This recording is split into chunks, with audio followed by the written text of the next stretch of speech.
Guys, enough with that. We're just gonna push all the negativity back. Just kind of ignore it for now. When I leave here, I'm gonna go park the car, and that's where it's gonna stay.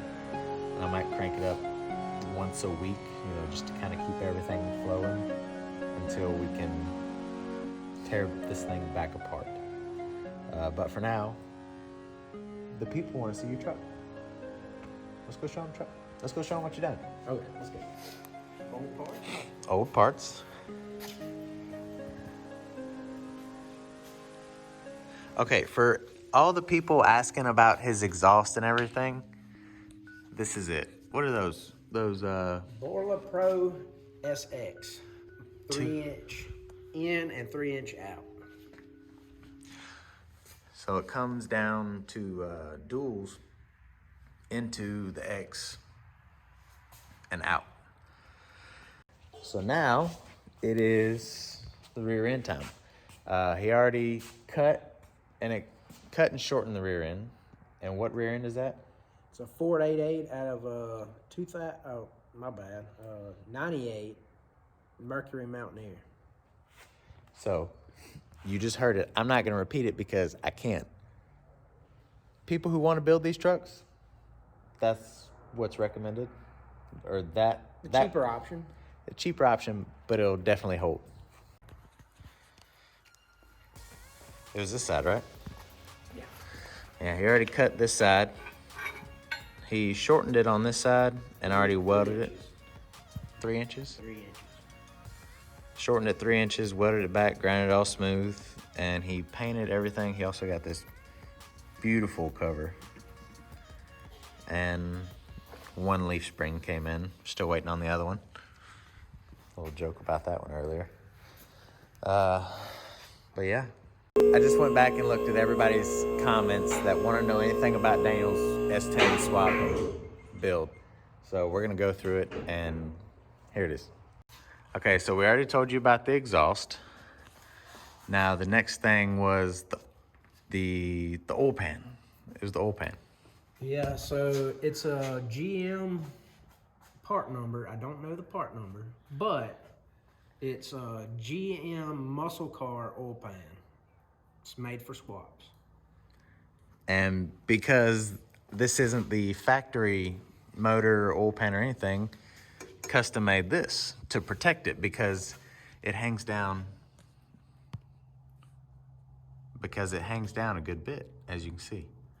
And obviously, as you can see, it's well used. Yeah, takes a beating. So other than the oil pan, it was the suspension. Pretty much stock suspension, coil springs, 1-inch drop coil springs with 2-inch drop spindles.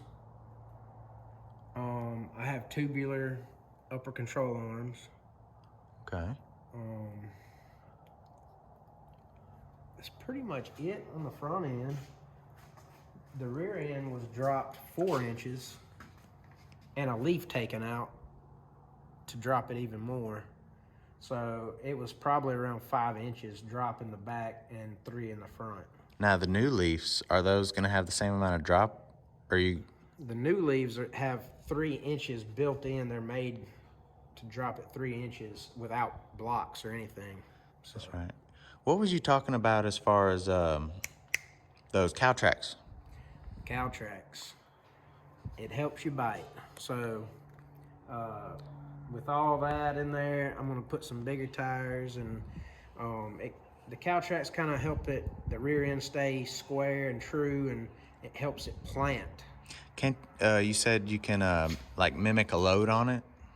Yeah, you can adjust them to kind of get some preload. Yeah. Okay. Kind of helps it the weight transfer better. Yeah, it's probably not. It's from all the wheelies. It's probably not gonna help your drive shaft. No, probably not. So yeah.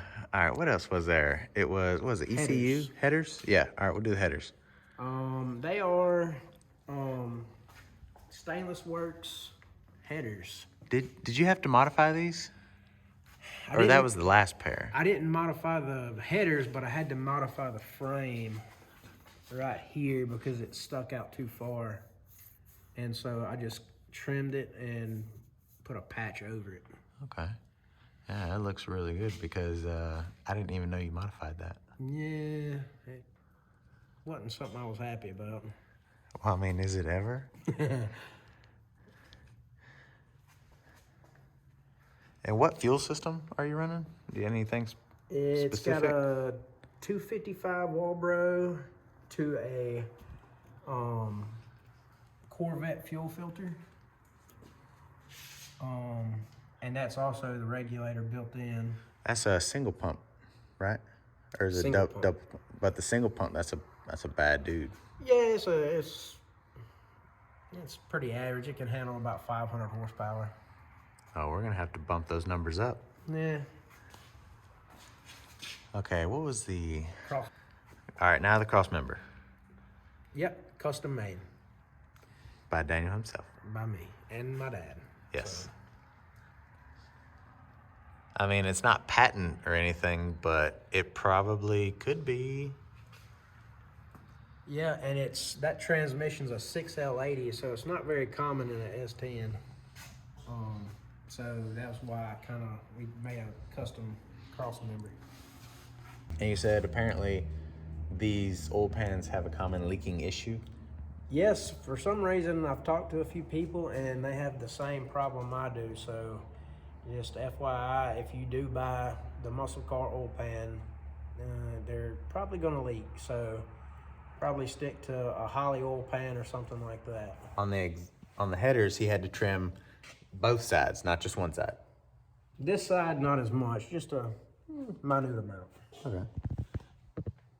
But yeah, like I said, it looks flawless. It looks really good. I didn't even notice.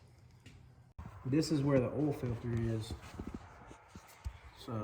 So you think it leaks on this side more because this is where the oil filter is? Yeah, the oil pressure is actually got a in and a out right here that goes into the block. Yeah. So all the pressure's right here. So I think that's where it's probably leaking the most at. Okay. So for anyone trying to build their S10 LS, swap it and everything, it's probably not going to be as good as Daniel's, but that's besides the point. Again, thank y'all for watching very much. I love all the comments, asking all the questions. I might not be able to answer them, but he can. I'll drop his Instagram right here up at this top corner. That way, if you have any questions, feel free to message you. Yeah, cool. He's going to patent a few things on here, so don't build them because he needs to make money off of it. And again, like, subscribe, comment, anything. It's awesome. It's much appreciated. And that's it. Later.